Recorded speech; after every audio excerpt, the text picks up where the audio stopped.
se transmite en la costa este de los Estados Unidos de América por el canal 500. Se transmite en la costa este de los Estados Unidos de América por el canal 513 de Time Warner en los estados de Nueva York y New Jersey, y por el canal de AT&T para los estados de Massachusetts y de Maine y las ciudades de Nueva York, New Jersey y Boston.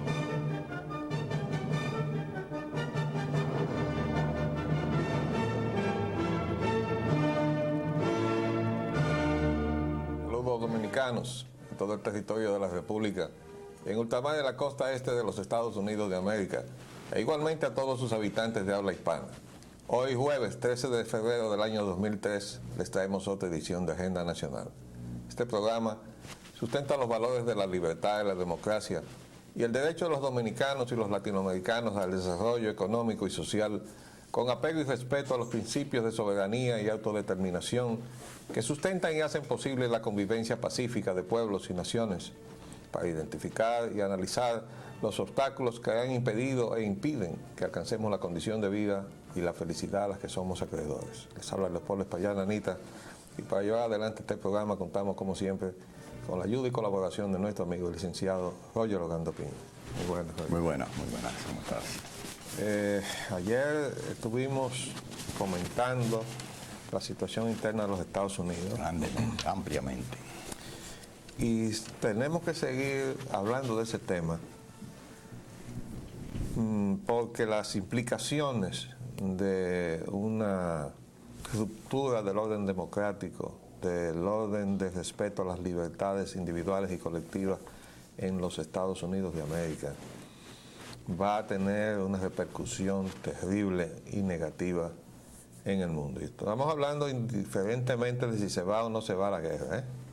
Si se va a la guerra la cosa es peor, porque las repercusiones van a llover sobre mojados, ¿sí? Van a ser de otro orden, pero van a venir encima de esta tendencia que se está apuntando. Y ayer les leímos fragmentos del discurso del general Eisenhower, presidente de los Estados Unidos de América, cuando se despidió del cargo en enero de 1960.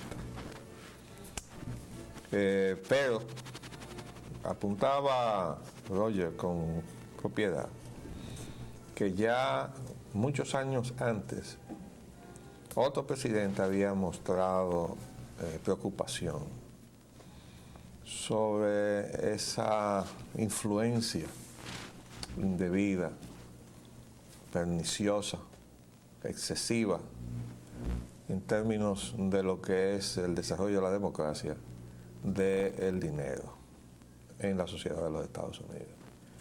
El gobierno del dinero se le ha denominado la plutocracia. Definitivamente, donde hay plutocracia no hay democracia. Tiene que convivir la posibilidad de que el dinero se multiplique en la sociedad y en algunas pocas manos, con el derecho de todos de poder ganar con qué subvenir sus necesidades y además tener la oportunidad de progresar en libertad. Y nosotros quisimos traer, en el orden de esas reflexiones, unas palabras poco conocidas que les voy a identificar después a quién pertenece. Dice: el poder del dinero hace presa sobre la nación en tiempos de paz y conspira contra ella en tiempos de adversidad. Es más despótico que la monarquía, más insolente que la autocracia, más egoísta que la burocracia. Veo en el futuro cercano una crisis que se aproxima, que me preocupa y me hace temblar por la seguridad de mi país. Las corporaciones han sido entronizadas. Una era de corrupción en altos cargos vendrá y el poder del dinero del país se empeñará en prolongar su reinado, manipulando los prejuicios de la gente hasta que la riqueza se ha concentrado en pocas manos y la república será destruida. ¿Usted sabe quién dijo eso? Abraham Lincoln.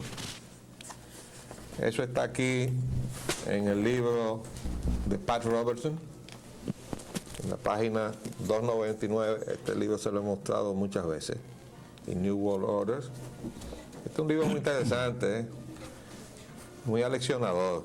Hace 160 años, lo digo casi.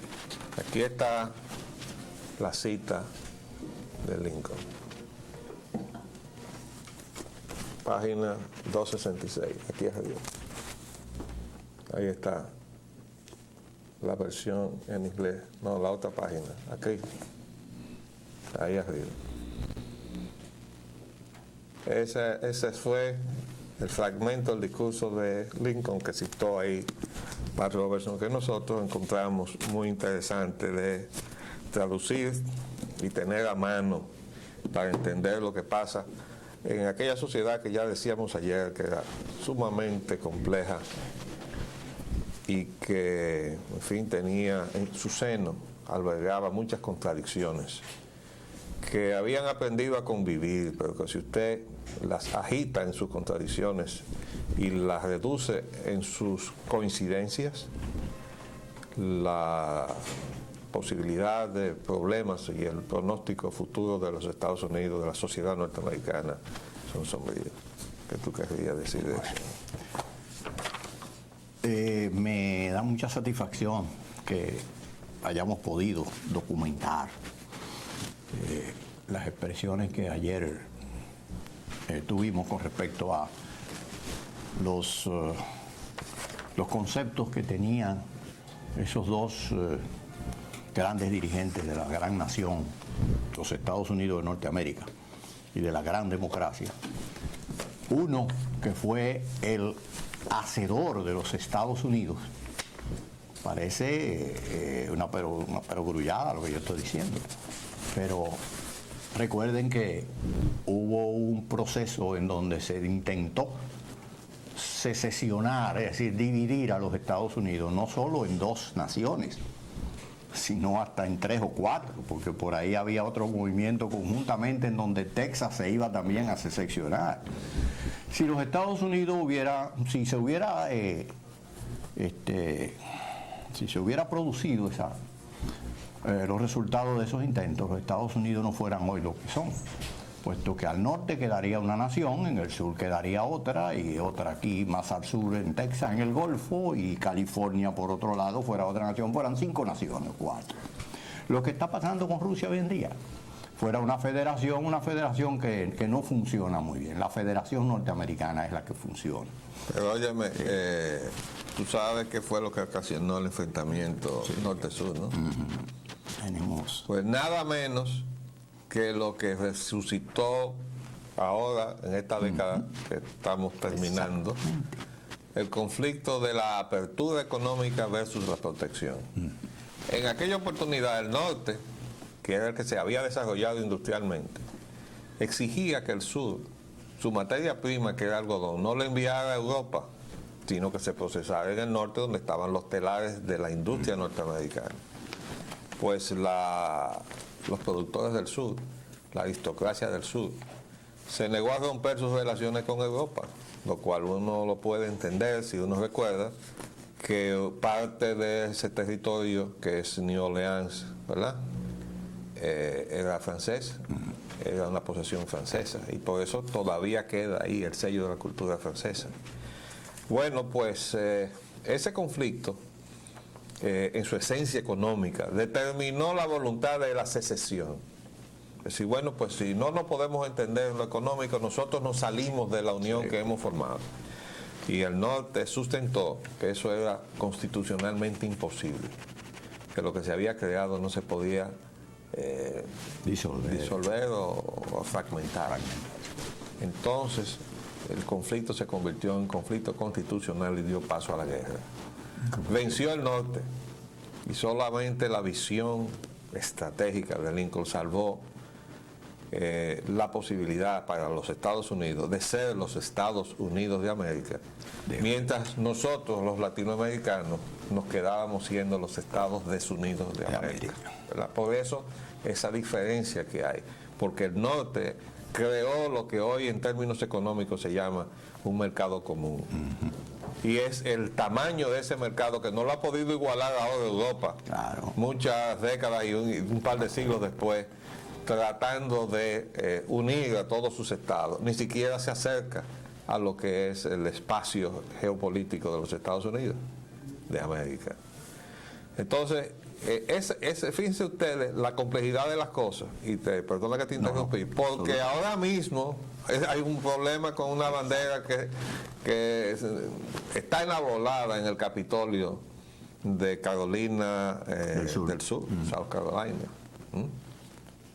Y entonces ahora eso es un problema. La bandera confederada. La bandera confederada del Sur. Eso quiere decir que ahí debajo de la piel todavía subyace. Ahí están las heridas no cicatrizadas de la guerra de secesión. Y eso usted no lo puede alborotar, como no puede alborotar los problemas raciales, ni puede alborotar los problemas de tipo religioso. Las diferencias religiosas son terribles, y si usted se mete en eso, nada más tiene que observar lo que sucede en una reunión cuando la reunión toca el tema religioso y hay posiciones diferentes. Puede convivir con para ella, que usted vea lo que se arma ahí y lo extenso de ese problema discutido ahí en ese momento. Entonces, si eso se crea allí en la sociedad de los Estados Unidos, eso no se sabe hasta dónde puede llegar. Entonces, queríamos traer eso para que ustedes vean dónde está, en qué punto está el fiel ahora de la balanza con respecto a la paz mundial, porque está en juego también la paz interna de los Estados Unidos. Para no hablar de que hay cosas inéditas ahí, como el asunto del atentado del Anthrax, que es un asunto interno, que eso no vino de fuera. Que no se ha dilucidado. Y que no se sabe quién fue que mandó las cartitas esas a los legisladores demócratas. Porque fue a 2 legisladores del Senado, ¿verdad?, demócratas, que se le mandó ese atentado. Si le hubieran llegado las cartas, estarían tan muertos como si le hubieran dado un balazo. Y eso son cosas que todavía están ahí. Entonces, los problemas son muchos, Y observen que bastó que un fulano, veterano de la guerra de tormentas del desierto, acompañado de un muchacho de 17 años, mantuvo en jaque no solamente a Washington, sino a todos los Estados Unidos y el mundo pendientes de qué estaba pasando. Porque ese señor, ese francotirador, que era de la gente de Louis Farrakhan, ¿verdad?, de la nación del Islam, se dedicó a matar gente con un fusil y mira telescópico. Un fulano con un muchacho de 17 años al lado. Quiere decir que hay que tener mucho cuidado con no agitar eso. Ya hemos dicho que en la Florida, en Tampa, agarraron a un señor judío de apellido Goldstein, un doctor que tenía un arsenal en su casa, iba a volar todas las mezquitas del área de la Florida. Por suerte que lo cogieron antes de llevar adelante su plan. En la costa oeste, no recuerdo del estado, agarraron a otro grupo de neonazis, que eso tenían un plan también para atentar contra los judíos. Y así sucesivamente, es decir, eso tiene que ser cuidado, esa convivencia. Hay que acentuar lo que unifica y reducir lo que divide. De lo contrario, y ahí llegaremos con algunos consejos que le dan a la administración Bush, algunos articulistas que vamos a ahora. Los pronósticos de Mario Viña Cáceres. No, Betances. Digo, Betances, perdón. Siempre el Viña Cáceres me sale, no sé por qué.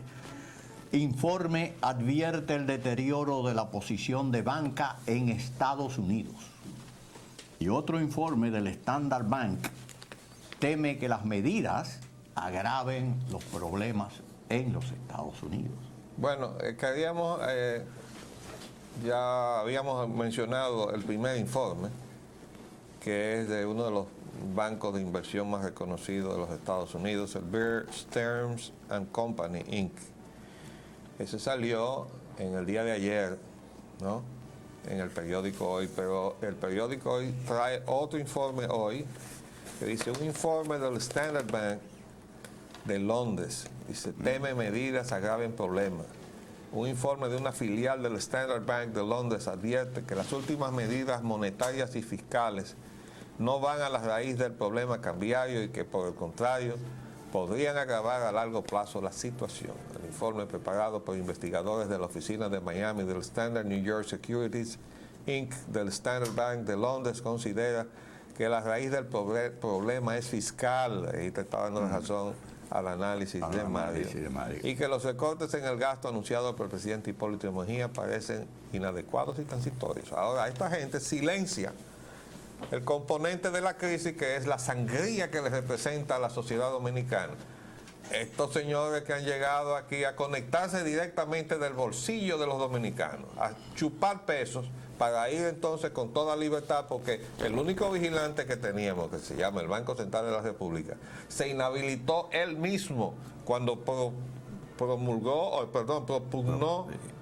y propuso una legislación que sacaba al propio banco de la posibilidad de intervenir en el mercado, y eso fue ya aprobado después de mucho batirse en el Congreso y promulgado por el presidente Mejía.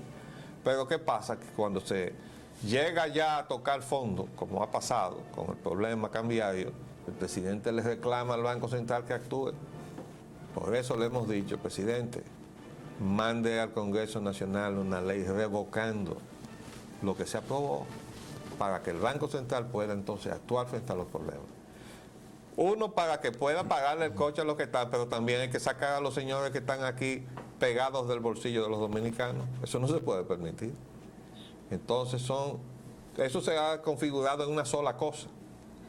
Por un lado está el sistema eléctrico nacional, que tiene que ser debidamente organizado, y por el otro está la economía del país, que se ha puesto a esta gente en condición de desestabilizar la economía. Entonces el presidente no tiene más remedio que ponerle el pecho a ese problema. Tiene que hacerlo. Y tiene que saber que tiene detrás, si se decide afrontar la situación con responsabilidad, a todo el pueblo dominicano apoyándolo. Porque hasta los sectores más conspicuos de la economía han dicho: vamos a sacar a esos señores de aquí, que los vamos a acompañar hasta el aeropuerto para que se vayan. Entonces, señor presidente, en sus manos, o sea, ¿cómo es que le dicen? La bola está del lado suyo de la cancha, ¿no? Exacto. Vamos a ver. Pero es que tiene que batir la bola. Temas. El alerta naranja en Estados Unidos, algo insólito. El senador Tom Daschle, al que nos referimos anteriormente, ex líder de la mayoría del Congreso, ahora de la minoría, dice que los norteamericanos necesitan algo más que cinta adhesiva para los ductos, porque se refiere a qué. Sí. Fíjense que es lo que pasa. Aquí está el artículo, o mejor dicho, el reportaje del Washington Post, que recoge las declaraciones del senador Daschle. Es que él se hace eco de la recomendación del gobierno. Dice que los funcionarios federales del gobierno recomendaron la semana pasada que cada hogar americano tenga por lo menos 3 días de alimentos y agua en caso de un ataque químico, biológico o radiológico. Y dijo también este informe que cada familia debía designar una habitación donde ellos deberían poderse reunir en el caso de tal ataque, y que tengan cinta adhesiva, plástico y láminas de plástico para sellarla. Es decir, que esa habitación tiene que sellarse totalmente. Bueno, ¿qué es lo que nosotros observamos de esta situación? Que si en este momento los hogares norteamericanos que están en condición de atender esa recomendación que se le hace en el medio de una alerta naranja, es decir, se subió el nivel de alerta con relación a la posibilidad de ataques que prevalece desde los ataques del 11 de septiembre. Ahora estamos en el nivel naranja. Y en el medio de eso sale la intervención de Osama Bin Laden, ¿no? Que por cierto ahí en otro de los análisis y comentarios en la página editorial del New York Times se comenta que precisamente lo que decíamos nosotros ayer, muy a tiempo, que ha venido a darle una manito al presidente Bush, ¿no? Para darle credibilidad a la denuncia o advertencia de un ataque. Muy buena sintonía de Bin Laden. Sí, está muy bien sintonizado. Y entonces, pero lo que nosotros vemos es como que, y para sorpresa de nosotros, que el gobierno de los Estados Unidos está mostrando en estas recomendaciones que no tiene un entendimiento del efecto que eso va a tener. Si la parte de la población de los Estados Unidos que puede responder a esto, porque económicamente puede hacerlo, sale a partir de ayer a buscar en todas partes cinta plástica, de esas que se usan para ductos de aire acondicionado, que son las que aparecen en las películas para amarrar a los secuestrados y cosas y taparle la boca, y a comprar con qué abastecerse 3 días de alimentos y agua, todo eso simultáneamente, lo que va es a crear, por un lado, escasez, no va a haber capacidad para abastecer esa demanda repentina, y va a crear también muchos problemas, incluso hasta conflictos. Ahí se pelearán gente cuando lleguen a lo último que queda ahí. Esto es para mí, no el otro es para mí. Así es. Y además habrá mucha gente que se va a quedar sin el poder. La cantidad. Exactamente. Sí. No, sin poder, sin sencillamente, sin poder aprovisionarse de nada, porque no va a haber suficiente agua embotellada ni suficientes alimentos para que todo el mundo tenga un stock de 3 días en su casa. Y eso no lo pueden ellos pensar, porque nosotros lo estamos pensando aquí a esta distancia. Okay. Yo no sé si son medidas y disposiciones que expresamente son dictadas a conciencia de que tienen un alto contenido de disparate, ¿no? O de contraproducencia, por decirlo así. Porque no se puede entender que en los cerebros que están manejando esta situación en los Estados Unidos no haya quien haya dicho, observen, esto no parece tener mucho sentido en términos económicos, en términos de su ejecución, de llevar esto a la práctica. Pero evidentemente que lo han decidido así y lo han puesto a circular, lo han hecho, lo han divulgado, lo han difundido y se están tomando la medida porque en televisión aparecen algunos hogares ya entapando su cuadro de ventana, sí, con unos plásticos también detrás. Y la situación, pues, esperamos que no llegue a donde nosotros estamos previendo. De hecho, no encontramos sentido en esta medida. Dime una cosa, y hacer el cálculo de los 3 días de alimentos y de agua, también han calculado que el aire de esa habitación sellada va a durar 3 días. Bueno, es ahí otro de los aspectos que hay que... Porque si va a estar cerrado, porque hay una amenaza, que Dios no quiera que de ninguna manera se produzca, pero se está actuando frente a la amenaza de un ataque químico o bacteriológico. Esa es una parte de la Y pregunta. entonces, tránquense ahí, bueno, y ahí tienen alimentos por 3 días y agua por 3 días, pero hay aire por 3 días. No, y después de eso, el ataque bacteriológico o químico, después de 3 días estarán a salvo totalmente, el poder desprenderse de eso. No, lo primero, digo, hay muchas preguntas que uno puede hacerse. ¿Serán efectivas el sello de todo eso con el tape ese? 100%. Bueno, pero la pregunta es, vamos a suponer que es efectivo, y hay aire ahí por 3 días, donde va a estar la familia del tamaño entera, de la habitación, de la cantidad de personas.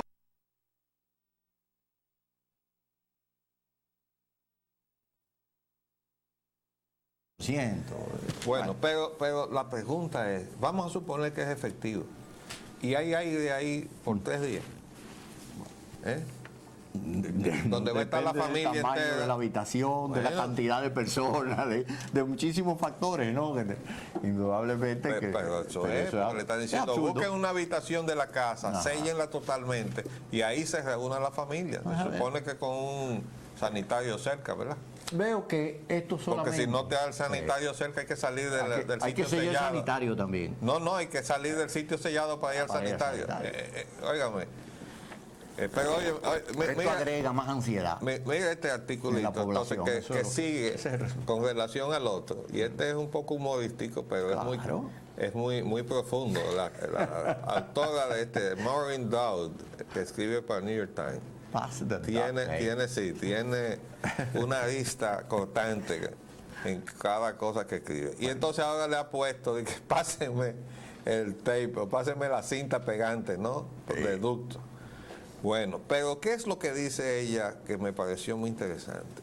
Ella llega incluso a preguntar, pero bueno, ¿y si esto que ha hecho Osama Bin Laden ahora, de salir en este momento? Porque dice la Casa Blanca inmediatamente tomó, siempre ha dicho, hay que tener cuidado con los mensajes de Osama Bin Laden, porque pueden contener señales hacia su gente, a células ocultas, dormidas, que están dentro de los Estados Unidos. Entonces los mensajes no se le pasan inmediatamente. Vamos a hacer un paréntesis y volvemos en un minuto.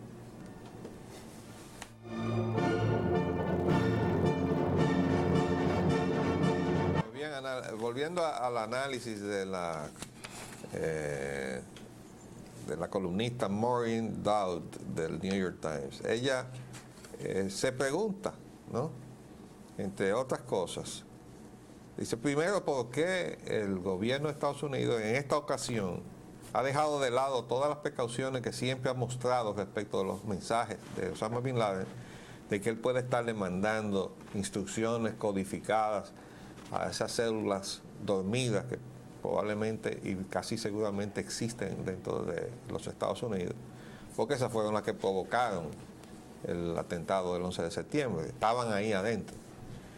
Pero también hace una pregunta muy interesante, dice, ¿y si esta coincidencia que ha sido tomada tan alegremente por Condoleezza Rice y el propio presidente Bush para decir, ustedes ven, esta gente tiene una conexión, están combinados, Saddam Hussein y Osama Bin Laden? Dice, ¿y si él lo está haciendo para inducir a Estados Unidos a que vaya a la guerra, sabiendo las repercusiones negativas que eso va a tener para Estados Unidos? ¿Y si es una celada de Osama Bin Laden? Se pregunta con mucha perspicacia esta señora. ¿Sí? Y eso hay que darle mucha cabeza, porque Osama Bin Laden no es precisamente un admirador de Saddam Hussein. Y lo expresa en el mismo mensaje. Lo hace dejando, qué sé yo, guardando ciertas apariencias, porque él está buscando decir que hay que luchar al lado de Saddam Hussein. Pero lo hace en un momento en que todo el mundo dudaba sobre eso y ahora él aparece robusteciendo eso. Y entonces dice esta señora, ¿y si él lo está haciendo expresamente para que cometamos el disparate de ir a la guerra? Porque ¿qué es un disparate? Un disparate.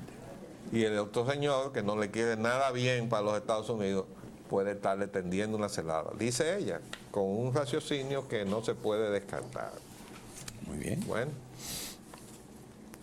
vamos a ver, ¿qué más tenemos? Una tardía acusación contra el doctor Peña Gómez, dice, presidente Mejía dispone que abogados defiendan al doctor Peña Gómez en Estados Unidos. Y también el presidente pone a sus abogados a trabajar en defensa de Peña. Abogados del gobierno se querellan contra los agentes del DEA a que una sentencia de la Corte de Apelación del Estado de New Jersey les otorgó una compensación por haber sido despedidos y degradados en la organización para la cual trabajaban, que era el DEA, el Departamento de Contradroga en los Estados Unidos, por haber ellos detectado, dicen haber detectado un tráfico de droga y un dinero que venía, que le fue concedido al doctor Peña Gómez, etcétera. Bueno, esa sentencia fue pronunciada por esa corte para compensar, y simple y exclusivamente, claro, el argumento se basaba en que no era justo despedir a estos ni degradarlo a estos agentes,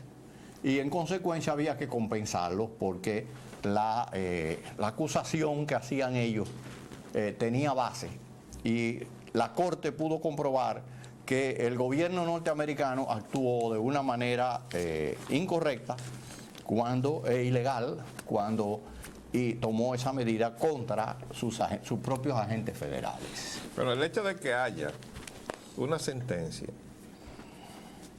y ya ayer nos cuestionábamos nosotros mismos si esto venía como resultado de un proceso que se inició hace años y culmina ahora, o si es que esto lo han movido ahora porque se busca algún propósito con ello.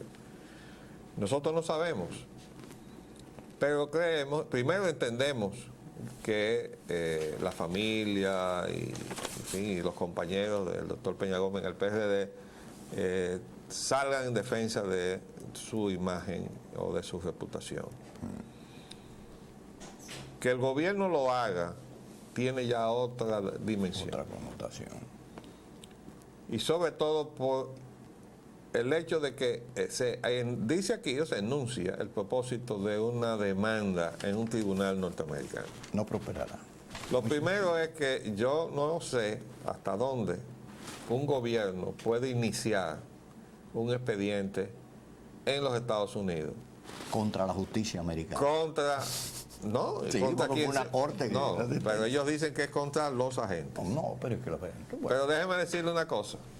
Porque yo no soy abogado, pero he aprendido mucho Sí. en este tiempo que el Señor me ha permitido vivir. usted debe coger el examen de la barra. Déjeme decirle, aquí en la República Dominicana, ningún extranjero, y que lo tomen y lo apunten los dominicanos por si tienen problemas, puede pelear con un dominicano en un tribunal si no pone una fianza de cierta consideración que se la fija el juez. Ningún extranjero, usted ni lo puede demandar, ¿verdad?, el extranjero al dominicano, ni puede hacerle ningún tipo de acción legal si no ha depositado una fianza primero en el tribunal dominicano. Eso es una protección a los dominicanos que hay que reconocer que está muy bien, porque nos protege a los dominicanos que siempre llevamos a perder frente a los extranjeros. Yo no sé si eso se da en la jurisprudencia, en el ordenamiento legal de los Estados Unidos. Es decir, puede un extranjero ir y demandar allí. En este caso sería el gobierno dominicano que iría a demandar a los agentes, a acusarlos de difamación. Pero bien, lo que tiene que asesorarse muy bien el presidente Mejía, y necesita abogados, porque él no tiene abogados ahí en la consultoría jurídica, tiene gente que están metidos en política y no se están ocupando para nada de asesorar al presidente en términos legales. Si no, no le hubieran permitido hacer muchas cosas que han hecho. Ilegales de allá. Pero déjeme decirle, el gobierno no puede ir a meterse en el medio de una situación que ya ha sido dirimida por una sentencia de un tribunal, Claro.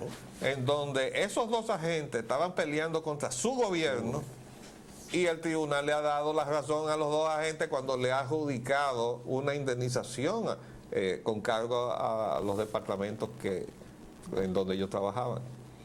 De modo que para que el gobierno se meta en esto, tiene que sopesarlo muy bien, que busque abogados preparados allá y que vea bien qué es lo que va a hacer, porque se puede meter en un problema.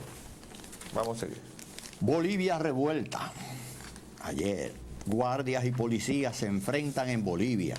14 muertos. Y creo que hoy más de 60 heridos. Estos son los problemas de Gonzalo Sánchez de Lozada, actual presidente de Bolivia. Amigo suyo. Por segunda vez presidente de Bolivia, antiguo ministro de Economía del gobierno de Paz Extensoro y autor de las medidas de shock que puso en vigencia Paz Extensoro en su oportunidad, ya hace muchos años atrás, que provocaron una situación parecida a esta que se está viendo en este momento, que es reacción a la política económica de Gonzalo Sánchez de Lozada, que hay que decir que él no fue que se inventó las medidas de shock en Bolivia, sino que él como ministro estaba asesorado por Jeffrey Sachs. Jeffrey Sachs es una especie de embajador itinerante que tiene los capitales transnacionales de los Estados Unidos. Entonces él fue a Bolivia, asesoró a Gonzalo Sánchez de Lozada, que se crió en los Estados Unidos. Es el único presidente latinoamericano con un pesado acento norteamericano que no lo ha podido erradicar de su forma de hablar, porque sencillamente él se crió en los Estados Unidos y él habla como un norteamericano. Entonces, él siendo ministro de Economía, tenía la asesoría de Jeffrey Sachs, y entre ellos dos llevaron a Bolivia a una situación semejante a esta que se está dando ahora. Pero entonces el presidente era Paz Extensor. Pero Jeffrey Sachs de ahí se fue a Venezuela. De Venezuela se fue a Brasil, de Brasil se fue a Argentina. Hizo toda una tournée. Se fue entonces a Rusia. Socio de Caballo. Sí, se fue a Rusia y de allá también lo sacaron. Ajá. Sí. Dijeron, vete para tu casa. Los tuvieron que sacar porque iba a desestabilizar ya un país que estaba de por sí en una situación sumamente difícil. Que Yeltsin lo tenía muy bien estabilizado. Sí. Entonces, bueno, Jeffrey Sachs, ahora resulta que el señor presidente de Bolivia tiene revolteado el patio. Nada menos que la policía se ha ido en rebeldía. Y aquí hay fotografías de la situación. Ahí están Un paquetazo iba a tirar el señor. los activos militares tirados en las calles en zafarrancho de combate, ¿no? Eso nos recuerda a nosotros, los dominicanos, que nosotros pasamos por ahí. Pero dice aquí, un clima de convulsión social se apoderó ayer de La Paz debido a un motín policial. La demanda de renuncia del presidente Gonzalo Sánchez de Lozada y enfrentamientos entre el ejército y la policía que dejaron un saldo de al menos 14 muertos, más de 50 heridos y edificios públicos en llamas. La ola de violencia se desató luego de que el presidente Gonzalo Sánchez de Lozada aprobara una escala tributaria que grava los salarios de los trabajadores en 12.5%, que luego se vio obligado a anular para pacificar el país. Bueno, es que eso es así, y por eso nosotros aquí le pedimos, que el otro día el presidente pedía sensatez. Ustedes recuerdan, y nosotros le dijimos, tienes razón, porque las protestas deben ser pacíficas. Ya hemos visto que eran tan poco pacíficas que hay uno que perdió una mano porque le explotó una bomba, ¿no? Un sargento muerto por otro lado. No, pero sí, había uno que lleva... No, eso fue anteayer. Sí, ya terminó ya. Después de todo. Y entonces todavía andaba un tipo con una bomba casera y le explotó en la mano y le llevó. Y dio a otro que andaba con él, que era un hermano. Y eso era la protesta pacífica que nosotros íbamos a llevar a cabo. La que puede detener todo esto que se está haciendo y paralizar el país para que se haga lo que los dominicanos necesitamos, tiene que ser pacífico. Necesariamente. Entonces le decíamos, el presidente tiene razón cuando pide sensatez. Pero el pueblo también tiene derecho a pedirle sensatez al gobierno para que las medidas que tomen sean sensatas, y no se ve realmente esa dosis de sensatez en las cosas que se están haciendo de parte del grupo que está asesorando al presidente de la República, al propio presidente, que vi ayer. No quisimos ni siquiera recoger lo que dijo. El señor presidente de la República reaccionó ante las críticas que se le habían hecho a sus medidas en una forma destemplada, que se le olvidó que él es caballero y que estaba refiriéndose a una dama. Y hoy se anuncia que se van a hacer reuniones en Palacio. Yo quisiera decirle que la dama que nos referimos, que es Elenita Villella de Paliza, a quien él se refirió en forma desconsiderada, si ella va, porque se dice que se va a una reunión del CONEP y ella preside el CONEP, y por el otro lado está el presidente de la República, si ella va, nosotros le pedimos y le recomendamos al señor presidente que se excuse con ella, que eso no le va a quitar ningún pedacito, al contrario, porque él se rebajó en su estatura de primer mandatario cuando se expresó en la forma que lo hizo. Y nosotros siempre lo hemos aconsejado, como amigos que somos, viejos, pero él no nos escucha. Pero nosotros se lo seguimos diciendo.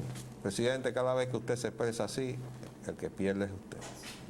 Entonces ahora, si se produce esa reunión y si ella va, lo que procede es que él le pide excusa a Elenita Villella de París. Bueno, pues los siguientes titulares se refieren precisamente a esa situación que provocan esas confrontaciones o que dan lugar a esas confrontaciones. Dice que especulación de poderosos provoca alza de tasa de cambio. Pon el subtítulo. Opinando sobre economía. La voz de González Fabra.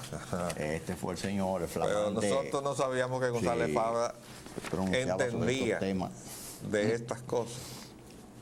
¿Usted cree que entiende de estas cosas? Bueno, él es que se ha expresado diciendo que son los poderosos los que provocan el alza de la tasa de cambio. Poderosos están acaparando todos los dólares que las remesas de los dominicanos que trabajan por allá envían a los dominicanos aquí, porque no es lo que generan el turismo. Esto para nosotros resulta sorprendente y además una demostración de que el gobierno no tiene un equipo organizado para que cada quien se ocupe de lo suyo. No es el señor González Fabra el que puede salir a hablar sobre los problemas económicos y menos de la tasa de cambio. Entonces lo que viene ahora es a decir que gente poderosa, dice que el gobierno tiene ubicada, es uno de los factores causantes de la alta tasa de cambio de pesos por dólar.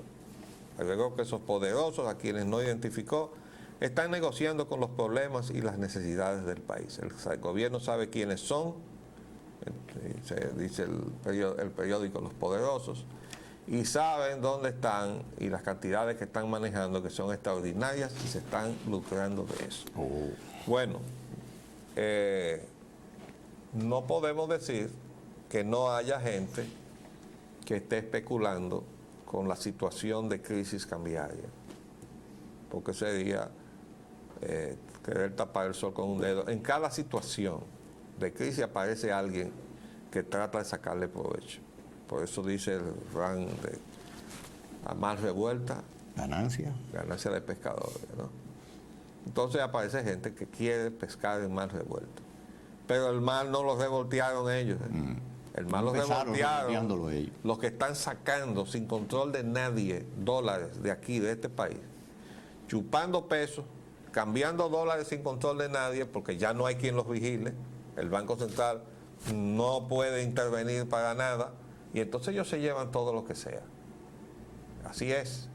Entonces, en el medio de esa situación, que la gente se inquieta, entonces también aparece la necesidad de resguardar el valor de los ahorros. Entonces, ¿qué hace la gente? Busca dólares para ahorrar dólares. Estamos caminando el camino argentino, ¿eh? Entonces, bueno, y si la gente está inquieta, está buscando dólares, y hay gente que está también sacando dólares para afuera sin control de nadie, pero que necesita dólares para poderlos sacar, y hay importadores que necesitan dólares para hacer sus negocios, y no aparecen los dólares, porque la crónica periodística dice que los dólares no aparecen. Entonces, aparece quien acapara para poder vender. Y eso cogen dinero no porque lo quieren guardar ni quieren proteger su ahorro, sino para negociar en el medio de esa situación. Y a eso puede ser que se esté refiriendo el señor González Fabra. Pero no puede decir que el problema lo están ocasionando esa gente. Ellos están lucrando del problema que crearon otros. Pero hay que decir que también el propio gobierno es responsable de haber creado esa situación. Bueno. ¿Por qué? Bueno, porque si bien hay que decir que hay aquí unos agentes que llegaron en el gobierno anterior, porque los trajo la administración o el gobierno de Leonel Fernández, que son los que están ahí, los extranjeros que están en las distribuidoras de electricidad y en las generadoras de electricidad, expoliando al pueblo dominicano. Bueno, pero este gobierno los ha mantenido. Y eso es así, ¿eh? Y no solamente los ha mantenido, les ha asegurado que no los va a sacar. El presidente ha dicho, no, yo no los voy a sacar. ¿Cómo puede hacer el presidente eso? El presidente no se puede cerrar él mismo las puertas cuando él sabe en su intimidad que tiene que cuestionar eso, porque el país no lo puede soportar, y él está ahí precisamente para eso, para enfrentar los problemas que están aquejando y están maltratando a la población dominicana. Entonces, creemos que González Fabra desorienta cuando dice que el problema es ese. ¿No? Esa es una consecuencia. La causa es otra. La causa podemos decir que es estructural. ¿Quién manejó la estructura? Bueno, la corrupción, el gobierno anterior y este gobierno que ha manejado la situación mal y ha profundizado lo que encontró. Entonces, Ahí está la causa, no es otra. Entonces, yo creo que si no sabemos dónde está el mal, nunca lo vamos a poder curar. Claro, primero hay que hacer el Hay que diagnóstico. diagnosticar bien. Y suben los precios mientras el dólar se mantiene al 25 por 1, no se mueve. La industria y comercio también advierte, siempre con buenas noticias, que el combustible podía seguir aumentando. Bien, pero yo quisiera saber, yo quisiera que me dijeran de dónde sacan eso. Bueno, Yo le traje el reglamento de la ley de hidrocarburos. Mírenlo aquí. Reglamento de la ley tributaria de hidrocarburos 112.00. ¿Ok? Aquí está marcado cómo, de acuerdo con el reglamento, hay que seguir cotizaciones de la bolsa, tomadas de la publicación Platts. Mírenlo aquí abajo. Esto es la forma, dice, para todos los combustibles, la forma para determinar el precio. Aquí está el FOB, costo FOB de cada hidrocarburo, excepto GLP, basado en la publicación Platts USG o Waterborne de los días martes de la semana anterior. Eso es para todo, porque el GLP tiene el suyo aparte. Este es excepto GLP. ¿Qué quiere decir esto?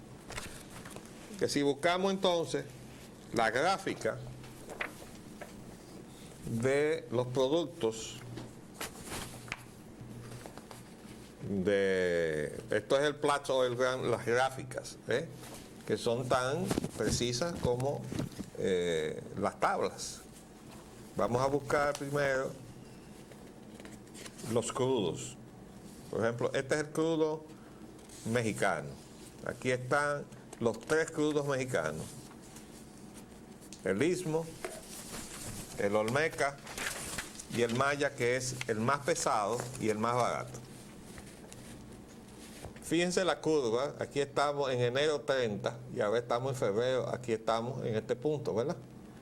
Pero si vamos hacia atrás una semana, nosotros podemos caer donde estamos en un punto bajo, porque fíjense que aquí bajó una semana hacia atrás.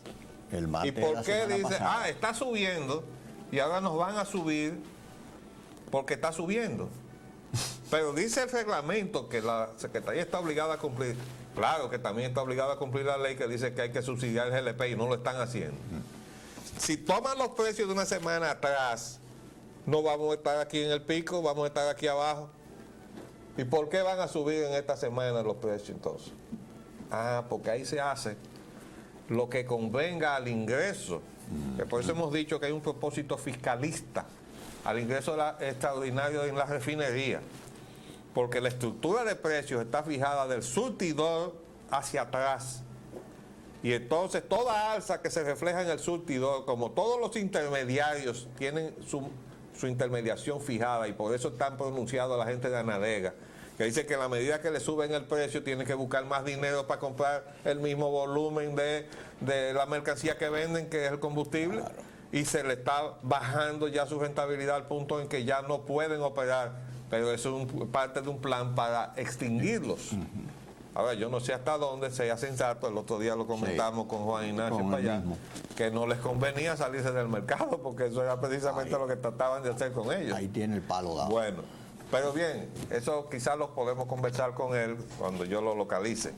Pero el punto es que la función del precio final, en la medida en que va hacia atrás, lo que hace es engordar el ingreso de la refinería. Ahí se va 50% para la Shell y 50% para el Estado Dominicano.